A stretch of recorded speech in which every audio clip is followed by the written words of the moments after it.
Chapter 5. Something roared like thunder. The earth shook a little, and we heard the rat-a-tat-tat of gunfire. "Father!" Hassan cried. We sprang to our feet, raced out of the living room. We found Ali hobbling frantically across the foyer. "Father, what's that sound?" Hassan yelped, his hands outstretched towards Ali. Ali wrapped his arms around us. A white light flashed, lit the sky in silver. It flashed again and was followed by a rapid staccato of gunfire. "They're hunting ducks," Ali said in a hoarse voice. "They hunt ducks at night. You know, don't be afraid." A siren went off in the distance. Somewhere, glass shattered and someone shouted. I heard people in the street, jolted from sleep, and probably still in their pajamas, with ruffled hair and puffy eyes. Hassan was crying. Ali pulled him close, clutching him with tenderness. Later, I would tell myself I hadn't felt envious of Hassan. Not at all. We stayed huddled that way until the early hours of the morning.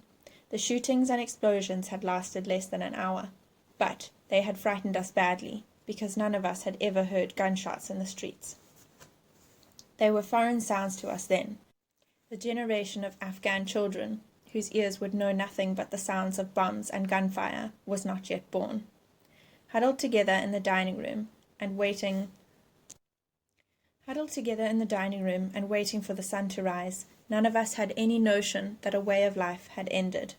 Our way of life. If not quite yet, then at least it was the beginning of the end. The end, the official end, would come first in April 1978 with the communist coup d'etat, and then in December 1979 when Russian tanks would roll into the very same streets where Hassan and I played, bringing the death of the Afghanistan I knew and marking the start of a still ongoing era of bloodletting. Just before sunrise, Baba's car peeled into the driveway. His door slammed shut, and his running footsteps pounded the stairs. Then he appeared in the doorway, and I saw something on his face. Something I didn't recognize right away, because I'd never seen it before. Fear. "Amir, Hassan!" he exclaimed as he ran to us, opening his arms wide. "They blocked all the roads and the telephone didn't work. I was so worried." We let him wrap us in his arms, and for a brief, insane moment, I was glad about whatever had happened that night. They weren't shooting ducks after all. As it turned out, they hadn't shot much of anything that night of July 17, 1973. Kabul awoke the next morning to find that the monarchy was a thing of the past. The king, Zahir Shah, was away in Italy. In his absence, his cousin, Daoud Khan, had ended the king's 40-year reign with a bloodless coup. I remember Hassan and I crouching that next morning outside my father's study, as Baba and Rahim Khan sipped black tea and listened to the breaking news of the coup on Radio Kabul. "Amir Aga," Hassan whispered. "What?" "What's a republic?" I shrugged. "I don't know." On Baba's radio, they were saying the word republic over and over. Again. "Amir Aga, what?" "Does republic mean father and I will have to move away?" "I don't think so," I whispered back. Hassan considered this. "Amir Aga, what?" "I don't want them to send me and father away." I smiled. "Bas, you donkey. No one's sending you away." "Amir Aga, what?" "Do you want to go and climb our tree?" My smile broadened. That was another thing about Hassan. He always knew when to say the right thing. The news on the radio was getting pretty boring. Hassan went to his shack to get ready, and I ran upstairs to grab a book. Then I went to the kitchen, stuffed my pockets with handfuls of pine nuts, and ran outside to find Hassan waiting for me. We burst through the front gates and headed for the hill. We crossed the residential street and were trekking through a barren patch of rough land that led to a hill, when suddenly a rock struck Hassan in the back. He whirled around, and my heart dropped. Asif and two of his friends, Wiley and Kemal, were approaching us. Asif was the son of one of my father's friends, Mahmoud, an airline pilot. His family lived a few streets south of our home, in a posh, high-walled compound with palm trees. If you were a kid living in the Wazir Akbar Khan section of Kabul, you knew about Asif and his famous stainless steel brass knuckles, hopefully not through personal experience. Born to a German mother and Afghan father, the blonde, blue-eyed Asif towered over the other kids. His well-earned reputation for savagery preceded him on the streets. Flanked by his obeying friends, he walked the neighborhood like a Khan strolling through his land with his eager-to-please entourage. His word was law, and if you needed a little legal education, then those brass knuckles were just the right teaching tool. I saw him use those knuckles once on a kid from the Kite Char district. I will never forget how Asif's blue eyes glinted with a light not entirely sane, and how he grinned as he pummeled that poor kid unconscious. Some of the boys in Wazir Akbar Khan had nicknamed him Asif Goshkor, or Asif the Ear-Eater. Of course, none of them dared utter it to his face, unless they wished to suffer the same fate as the poor kid who had unwittingly inspired the nickname when he had fought Asif over a kite, and ended up fishing his right ear from a muddy gutter. Years later, I learned an English word for the creature that Asif was, a word for which a good Farsi equivalent does not exist: sociopath.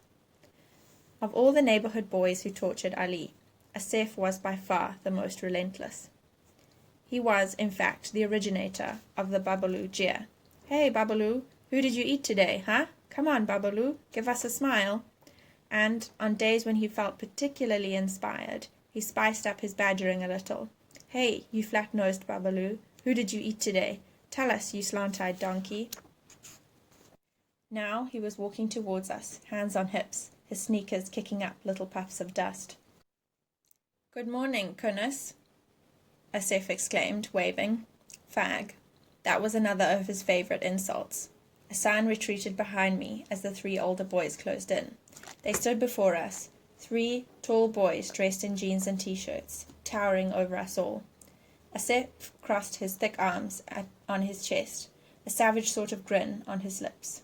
Not for the first time, it occurred to me that Asif might not be entirely sane. It also occurred to me how lucky I was to have Baba as my father, the sole reason, I believe, Asif had mostly refrained from harassing me too much. He tipped his chin to Hassan. "Hey, flat-nose," he said. "How's Babalu?" Hassan said nothing and crept another step behind me. "Have you heard the news, boys?" Asif said, his grin never faltering. "The king is gone. Good riddance.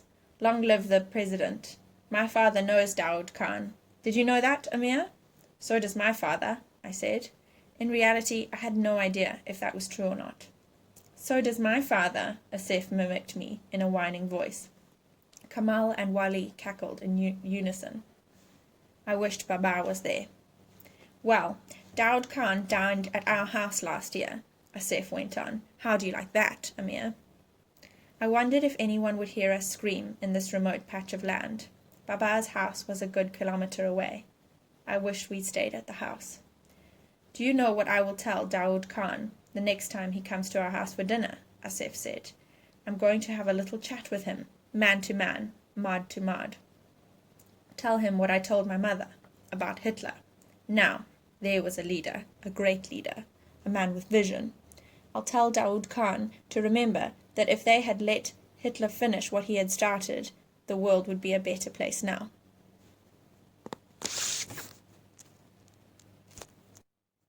"Baba says Hitler was crazy, that he ordered a lot of innocent people killed," I heard myself say before I could clamp a hand on my mouth. Asif snickered. "He sounds like my mother, and she's German. She should know better." "But then they want you to believe that, don't they? They don't want you to know the truth." I didn't know who they were or what truth they were hiding, and I didn't want to find out. I wished I hadn't said anything. I wished again I'd look up and see Baba coming up the hill. "But you have to read books they don't give you out in school," Asif said. "I have, and my eyes have been opened. Now I have a vision, and I'm going to share it with our new president. Do you know what it is?" I shook my head. He'd tell me anyway. Asif always answered his own questions. His blue eyes flicked to Hassan. "Afghanistan is the land of Pashtuns. It always has been, always will be. We are the true Afghans, the pure Afghans, not this flat nose here. His people pollute our homeland, our watan. They dirty our blood. He made a sweeping, grandiose gesture with his hands. Afghanistan for Pashtuns, I say. That's my vision. Asif shifted his gaze to me again. He looked like someone coming out of a good dream. Too late for Hitler, he said, but not for us. He reached for something from his back pocket of his jeans. I'll ask the president to do what the king didn't have the Quwwat to do, to rid Afghanistan of all the dirty Kasif Hazaras. Just let us go, Asif, I said, hating the way my voice trembled. We're not bothering you. Oh, you're bothering me, Asif said, and I saw with a sinking heart what he had fished out of his pocket. Of course, his stainless steel brass knuckles sparkled in the sun. You're bothering me very much, in fact. You bother me more than this Hazara here. How can you talk to him, play with him, let him touch you, he said, his voice dripping with disgust. Wiley and Kemal nodded and grunted in agreement. Asif narrowed his eyes, shook his head. When he spoke again, he sounded as baffled as he looked. How can you call him your friend? But he's not my friend, I almost blurted. He's my servant. Had I really thought that? Of course I hadn't. I treated Hassan well, just like a friend, even better, more like a brother. But if so, then why, when Baba's friends came to visit with their kids, didn't I ever include Hassan in our games? Why did I play with Hassan only when no one else was around? Asif slipped on the brass knuckles, gave me an icy look. You're part of the problem, Amir. If idiots like you and your father didn't take these people in, we'd be rid of them by now. They'd all just go rot in Hazarajat, where they belong. You're a disgrace to Afghanistan. I looked in his crazy eyes and saw that he meant it. He really meant to hurt me. Asif raised his fist and came for me. There was a flurry of rapid movement behind me. Out of the corner of my eye, I saw Hassan bend down and stand up quickly. Asif's eyes flicked to something behind me and widened with surprise. I saw that same look of astonishment on Kemal and Wiley's faces, as they too saw what happened before me. I turned and came face to face with Hassan'S Slingshot. Hassan had pulled the wide elastic band all the way back. In the cup was a rock the size of a walnut. Hassan held the slingshot pointed directly at Asif's face. His hand trembled with the strain of the pulled elastic band, and beads of sweat had erupted on his brow. Please leave us alone, Aga, Hassan said in a flat tone. He'd referred to Asif as Aga, and I wondered briefly what it must be like to live with such an ingrained sense of one's place in a hierarchy. Asif gritted his teeth. Put it down, you motherless Hazara. Please leave us be, Aga, Hassan said. Asif smiled. Maybe you didn't notice, but there are 3 of us and 2 of you. Hassan shrugged. To an outsider, he didn't look scared, but Hassan's face was my earliest memory, and I knew all of its subtle nuances, knew each and every twist and flicker that ever rippled across it, and I saw that he was scared. He was scared plenty. You're right, Aga, but perhaps you didn't notice that I'm the one holding the slingshot. If you make a move, they'll have to change your nickname from Asif the Ear-Eater to One-Eyed Asif, because I have this rock pointed at your left eye. He said this so flatly that even I had to strain to hear the fear that I knew hid under that calm voice. Asif's mouth twitched. Wiley and Kemal watched this exchange with something akin to fascination. Someone had challenged their god, humiliated him, and worst of all, that someone was a skinny Hazara. Asif looked from the rock to Hassan. He searched Hassan's face intently. What he found in it must have convinced him of the seriousness of Hassan's intentions, because he lowered his fist. You should know something about me, Hazara, Asif said gravely. I'm a very patient person. This doesn't end today, believe me. He turned to me. This isn't the end for you either, Amir. Someday I'll make you face me one-on-one. Asif retreated a step. His disciples followed. Your Hazara made a big mistake today, Amir, he said. They then turned around, walked away. I watched them walk down the hill and disappear behind a wall. Hassan was trying to tuck the slingshot into his waist with a pair of trembling hands. His mouth curled up into something that was supposed to be a reassuring smile. It took him 5 tries to tie the string of his trousers. Neither one of us said much of anything as we walked home in trepidation, certain that Asif and his friends would ambush us every time we turned around a corner. They didn't, and that should have comforted us a little, but it didn't. Not at all. For the next couple of years, the words economic development and reform danced on a lot of lips in Kabul. The constitutional monarchy had been abolished, replaced by a republic, led by a president of the republic. For a while, a sense of rejuvenation and purpose swept across the land. People spoke of women's rights and modern technology. And for the most part, even though a new leader lived in Agh, the royal palace in Kabul, life went on as before. People went to work Saturday through Thursday and gathered for picnics on Fridays in parks, on the banks of Gaga Lake, in the gardens of Pagman. Multicolored buses and lorries filled with passengers rolled through the narrow streets of Kabul, led by the constant shouts of the driver assistants, who straddled the vehicle's rear bumpers and yelped directions to the driver in their thick Kabuli accents. On Eid, the 3 days of celebration after the holy month of Ramadan, Kabulis dressed in their best and newest clothes and visited their families. People hugged and kissed and greeted each other with Eid Mubarak, Happy Eid. Children opened gifts and played with dyed hard-boiled eggs. Early that following winter of 1974, Hassan and I were playing in the yard one day, building a snow fort, when Ali called him in. "Hassan, Aga Sahib wants to talk to you." He was standing by the front door, dressed in white, hands tucked under his armpits, breath puffing from his mouth. Hassan and I exchanged a smile. We'd been waiting for his call all day. It was Hassan's birthday. "What is it, father? Do you know?" "Will you tell us?" Hassan said. His eyes were gleaming. Ali shrugged. "Aga Sahib hasn't discussed it with me." "Come on, Ali, tell us," I pressed. "Is it a drawing book? Maybe a new pistol?" Like Hassan, Ali was incapable of lying. Every year he pretended not to know what Baba had bought for Hassan or me for our birthdays, and every year his eyes betrayed him, and we coaxed the goods out of him. This time, though, it seemed he was telling the truth. Baba never missed Hassan's birthday. For a while he used to ask Hassan what he wanted, but he gave up doing that because Hassan was always too modest to actually suggest a present. So every winter Baba picked something out himself. He bought him a Japanese toy truck one year, an electric locomotive and train track set another year. The previous year, Baba had surprised Hassan with a leather cowboy hat, just like the one Clint Eastwood wore in The Good, the Bad and the Ugly, which had unseated the Magnificent Seven as our favorite Western. The whole winter, Hassan and I took turns wearing the hat, and belted out the film's famous music as we climbed mounds of snow and shot each other dead. We took off our gloves and removed our snow-laden boots at the front door. When we stepped into the foyer, we found Baba sitting by the wood-burning cast-iron stove with a short, balding Indian man dressed in a brown suit and red tie. "Hassan," Baba said, smiling coyly, "meet your birthday present."